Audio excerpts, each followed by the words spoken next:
네, 안녕하세요, 여러분. 마음의 또 이송입니다. 네, 오늘은요, 나르시스트 아버지에게 자란 이제 내담자분의 사례를 가지고 저희 함께 이야기를 좀 나눠보려고 합니다. 먼저 저희 이 사례에 대해서 좀 공유를 동의해 주신 내담자분께 정말 감사의 말씀을 좀 드리고요. 이분 같은 경우에는 되게 좀 오래되신 분이세요. 처음에 이제 오셨었을 때 굉장히 이렇게 밝으세요. 딱 오셨을 때 "아 선생님 안녕하세요." 우리 굉장히 이렇게 밝게 딱 오세요. 그래서 이렇게 딱 봤을 때도요 너무 밝고 명랑하세요. 그리고 이렇게 좀 오셨을 때도 이렇게 말씀을 하세요. "선생님 저 평소에는 진짜 잘 지내거든요. 그리고 또 뭐 크게 문제도 없어요." 막 이렇게 말씀을 하세요. 그리고 자녀도 이렇게 셋 이나 키우고 있고요. 그리고 아들을 또 무려 셋 이나 이렇게 키우고 계세요. 그리고 이렇게 또 말씀을 하시는 거죠. 평소에도 크게 문제도 없대요. 그리고 자녀도 잘 키우고 있고 남편하고도 관계가 크게 문제가 없어요. 그런데 이게 가끔 이렇게 혼자 있는 시간이나 또는 내가 이렇게 부지런히 열심히 이렇게 지내고 있는데 평소에는 뭐 "오케이, 오케이. 좋아, 좋아." 뭐 이렇게 얘기하고 나서도 나도 모르게 자꾸 짜증을 내는 경우가 막 있다는 거예요. 그리고 또 하나는 이제 아이들을 이렇게 혼내게 되는 경우가 있는데 그럴 때마다 이렇게 옛날에 이제 아버지 생각이 자꾸 나거나 엄마 생각이 좀 날 때가 있다라는 거예요.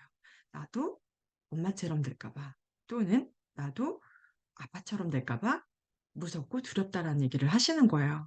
그래서 이제 과거 얘기를 이렇게 들어보다 보니까 과거에 이제 아버지가 굉장히 나르시스트 아버지였고 아버지가 이제 자신에 대해서도 굉장히 이렇게 강압적이었고 그래서 이렇게 뭐 학교도 굉장히 이렇게 공부도 너무나 이렇게 잘했었던 난데 이제 여자이기 때문에 항상 이렇게 집 근처 우리 집이랑 이렇게 멀리 떨어진 곳에 학교를 가면 안 됐었고 그리고 이제 유학을 가게 됐을 때도 "유학을 절대 가면 안 된다. 너는 이렇게 우리 집 항상 근처에서만 너는 살아야 된다." 그래서 이제 유학 가고 싶 너무나 유학이 가고 싶었는데도 이렇게 유학을 가는 것도 이렇게 항상 아버지가 막았었대요.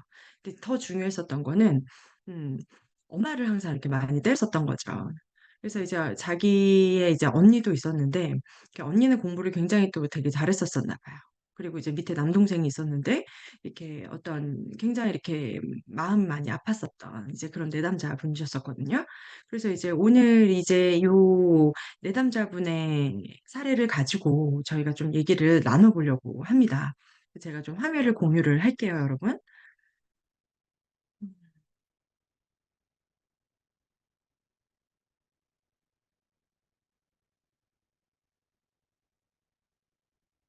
네. 여러분 잘 보이시나요? 네. 이렇게 여러분은 어떠세요? 나의 과거에 대해서 쪼끔 잘 알고 계시나요? 제가 이렇게 분석을 하는 이유는 자기 객관화 때문이에요. 나의 과거에 대해서 내가 알고자 하는 이유는 저도 마찬가지예요. 과거에 아픔이 없는 분이 없죠. 상처가 없는 분이 있어요. 없어요. 근데 이제 나에 대해서 분석을 하거나 알고자 하는 이유는 자기 객관화를 하는 이유는 나를 알아야 현재를 이해할 수 있고요. 내가 현재 왜 그러는지를 이해할 수 있고 앞으로의 어떤 미래에 대해서도 내가 원하는 방향으로 갈 수가 있죠. 그래서 요거를 자기 객관화라고 합니다. 그래서 내가 어떤 나의 지금 현재의 어려움이나 문제를 이해하기 위해서 과거를 보는 거죠. 그러면 우리 이제 한번 분석을 한번 좀 해 볼게요. 이제 어떤 이름은 사실은 이제 알코올 중독 가족에 대해서 좀 분석할 때 이런 이제 이론들을 좀 써요. 그런데 이제 나르시스트 아버지에 대해서도 이 이론을 이제 같이 가지고 좀 쓸 수가 있거든요. 한번 보도록 할게요. 지금 나르시스트 아버지 강압적이고 굉장히 지배적이고 우리 공통분모들이죠. 자기중심적이고 착지적이고 이런 이제 특징들이 있어요. 그런데 이런 사람들이요. 어떻게 보면은 굉장히 수적으로는요. 어떠냐면 굉장히 성공을 하는 경우가 굉장히 많아요. 그래서 이 가해자 같은 경우에는요. 제가 가해자라고 이제 통칭을 합니다. 명칭을 이렇게 지었는데 이제 기자였었는데 그 당시에 직업이 기자였었는데 뭐 이럴 수도 있고요. 어떻게 보면은 굉장히 뭐 이렇게 영화 같은 데 보면은 뭐 되게 착취적이고 이렇게 뭐 어떤 엄마가 이렇게 주로 이제 가장이고 막 이렇게 왜 집안의 어떤 가장 노릇을 막 못하는 막 고런 이제 특징적인 부분을 보일 수도 있고 아닐 수도 있고 뭐 이런 것 같아요. 그래서 뭐 굉장히 자기중심적인 것들이 어떤 돈에 꽂히면 굉장히 사업적으로 막 성공하기도 하잖아요.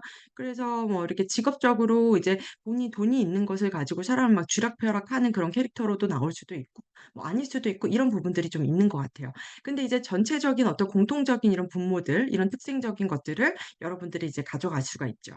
자, 그럼 두 번째는요. 자, 이 이름을 좀 잘 기억을 해 주세요. 희생양이라고 합니다, 여러분. 희생양. 여기에서 그렇다면 희생양은 누군가요? 이름 희생양. 바로 어머니죠, 어머니. 어머니가 계속적으로 이렇게 어떤 희생을 계속 당하고 있죠. 이렇게 어 계속 아버지로부터 구타를 당하죠. 네. 그래서 희생양입니다. 그런데 이렇게 희생을 계속 당하다 보면 여러분 어떻게 돼요? 얼어붙게 되죠. 왜냐하면 핵심 감정이라고 하는데요. 핵심 감정은 두려움과 공포 때문이에요. 그러다 보면요. 사람은 옴짝달싹 못하는 상태가 됩니다. 두려움과 공포로 얼어붙는 상태가 되는 거죠. 그래서 저 내담자 같은 경우에도 엄마에 대해서요 굉장히 답답하다는 말을 많이 해요. "왜, 왜 그냥 도망가지 못하고 그냥 있냐." 그다음 또 하나 항상 하는 말들이 그런 거거든요. "너희 때문에 못 갔어."라는 변명들을 항상 좀 많이 해요. 그쵸? 그런데 사실은요. "너희 때문에 나는 갈 수가 없어." 그 말을 가장 하지 말아야 돼요, 여러분. 근데 그거요. 사실 내가 못 가는 거고 용기가 없는 거거든요. 그래서 여러분 사실은 이때는 사실 엄마가 그러니까 그거를 그렇다고 또 비난하면 안 돼요. 굉장히 공포에 질린 상태이고 두려움에 있는 상태이고 옴짝달싹 못하는 상태였다. 요런 상태일 수 있고요. 또 반대로요. 이렇게 막 걸음만 나서려 너무너무 무서우니까 자녀들이나 이제 일단은 내 생명이 이 너무나 이제 위기 상태에 있다 보니까 이게 도망가니라 너무나 이렇게 겁에 질려 도망가는 상태일 수도 있죠. 그쵸? 근데 이제 도망가거나 얼어붙거나 뭐 이런 이제 상태일 수가 이가 있다라는 거죠, 희생양. 그다음에 이제 세 번째는요 마스코트예요. 자 마스코트는요 저희 이제 내담자인 경우인데요. 제가 말씀드렸죠. "아 안녕하세요 선생님." 이러고 굉장히 밝다고 말씀을 드렸었어요. 여러분 이런 경우도 있을 수가 있어요. 왜냐하면 그다음 날 저희 내담자 같은 경우에는 굉장히 밝게 막 이렇게 어떻게 보면은 아빠의 비위를 맞추고 엄마의 비위를 맞춰 줬어요. 그렇게 하면은 엄마를 한 대 그러니까 두 대 때리고 한 대 때리고요. 아빠가 좀 더 기분이 풀어지고 우리 집안의 분위기가 조금 더 나아질 수가 있었었거든요. 그러다 보면 어떤 일이 있냐면요.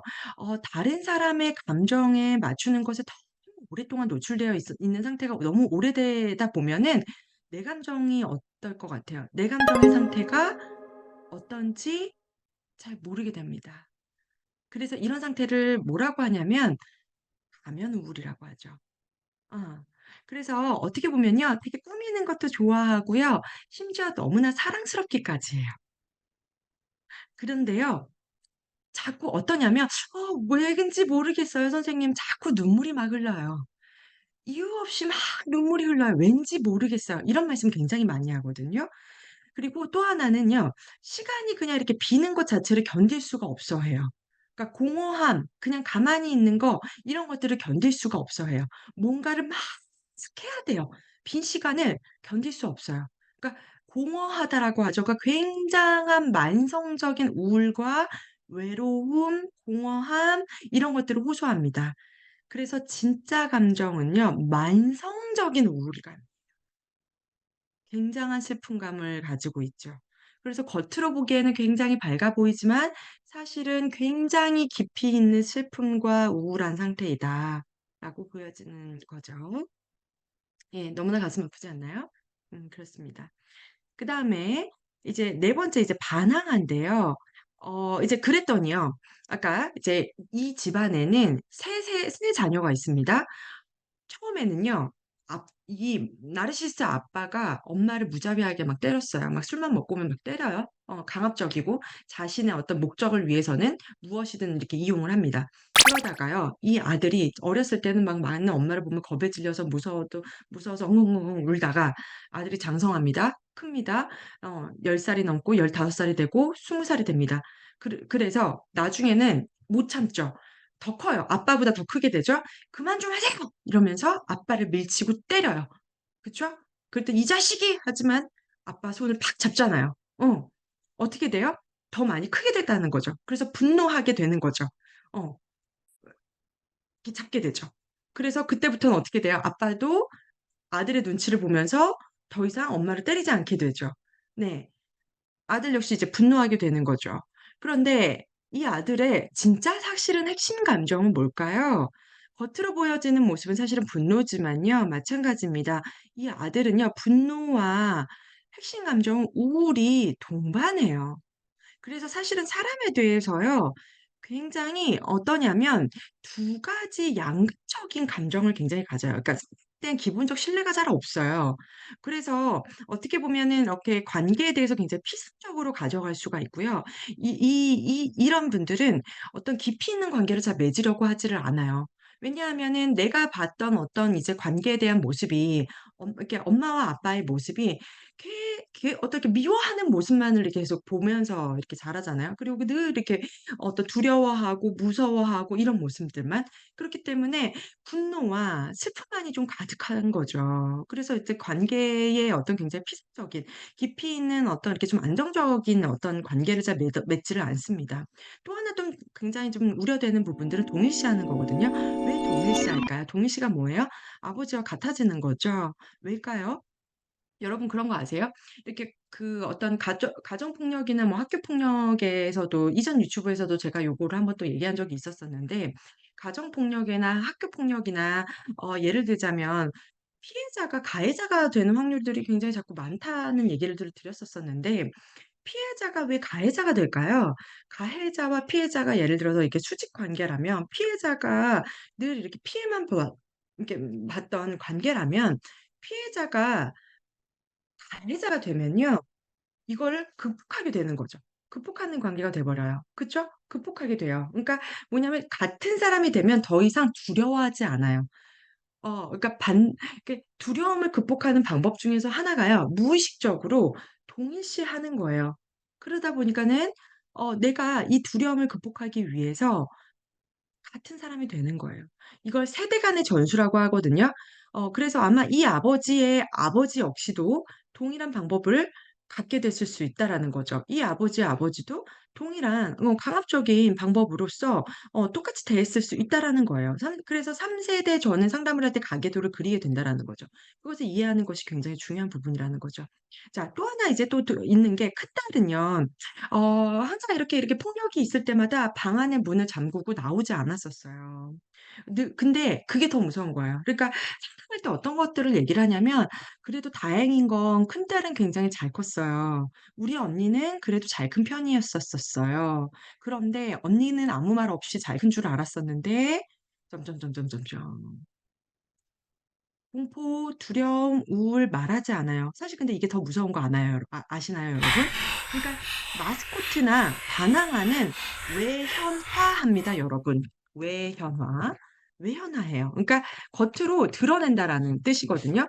차라리 밖으로 드러내면 나아요. 외현화하는 거는 차라리 난데 내재화한다고 해요. 내재화. 안으로. 그러니까 드러내지 않아요. 그건요. 불편한 감정이 있는데 그것을 내재화하면은 어떤 위험성이 있냐면 자살 위험성이 굉장히 높아질 수밖에 없어요. 그래서 겉으로 보여지는 모습은 사실은 모범생 같지만 이런 경우에는 자살 위험성이 굉장히 높아져요. 네. 그래서 예를 들자면 이런 지금 가족인 경우에 뭐 이런 얘기하거든요. "내가 뭐" 뭐라 그래요? "너희들 때문에 살아." 뭐 가정 폭력이 있을 때 뭐 어머니들이나 이런 분들이 이런 말씀 많이 하잖아요. 절대로요. "너희들 때문에 살아."가 는 아니에요. 절대 아니에요. 사실은요. 저는 가정 폭력이 있는 이렇게 어 이렇게 뭐 아내분께서 이제 오셨을 때 만약에 자녀들을 생각하면 어떻게 해야 되냐? 일단 "분리부터 하셔야 된다."라고 가장 먼저 이야기하는 이유가 바로 이런 것들 때문이에요. 아이들을 정말 생각하면 "분리부터 하셔야 된다."는 얘기부터 하거든요. 말하지 않는다고 해서 아이들이 절대 모르지 않습니다. 네. 오히려 아이를 살리기 위해서 분리하셔야 되는 건 거예요. 아니면 더 강력한 조치를 해야 되는 거고요. 네. 그래서 제가 이렇게 이제 요거를 지금 보는 이유는 뭐예요? 바로 보면, 내가 그래서 지금 하염없이 눈물이 났었던 거구나. 내가 그래서 많이 슬펐던 거구나. 내가 그래서 사람을 항상 믿지 못했던 거네. 내가 그래서 자꾸 이런 생각을 했었던 거네. 내가 그래서 나를 괴롭히는 사람인 줄 알면서도 떠나지 못했었던 거네. 이걸 이해하는 게 중요하다라는 거예요. 이해해서 끝나면 될까요? 아니죠. 네. 혹시나 요걸 보고 있다면, 그리고 또는 이런 분이 내 곁에 있다면 제가 늘 말씀드리죠. 여러분 있잖아요. 그 가스라이팅을 당하고 계시는 분은요, 잘 모르세요. 모르고 계시는 게 너무나 당연해요. 그러면 그럴 때 어떻게 해야 돼요? 살짝 이제 보내 주시는 거예요. "야, 이런 거 있다. 이런 유튜브." 이렇게 좀 알려 주셔야 돼요. 예. 그래서 "요런 게 있대." 이러고 알려 주셔야 돼요. 예. 여러분 정말, 예. 그러니까 우연이라도 이렇게 보시는 게, 그렇게 해서 저희 사실은 더 상담 받으러 더 많이 오시거든요. 그렇게 좀 주변 분들을 많이 좀 구해 주세요. 그게 더 필요한 것 같아요. 네. 오늘은 일단 여기까지 하고요. 또 아시죠? 네. 나는 단 하나뿐이잖아요. 우리도 한 번 사는 인생이잖아요. 항상 행복해야 되죠. 하루를 살아도 행복해야 되고, 네, 사는 날까지도 언제나 행복해야 되죠. 네. 항상 여러분의 행복한 삶 응원하겠습니다. 마음 멘토 이송이었습니다. 감사합니다.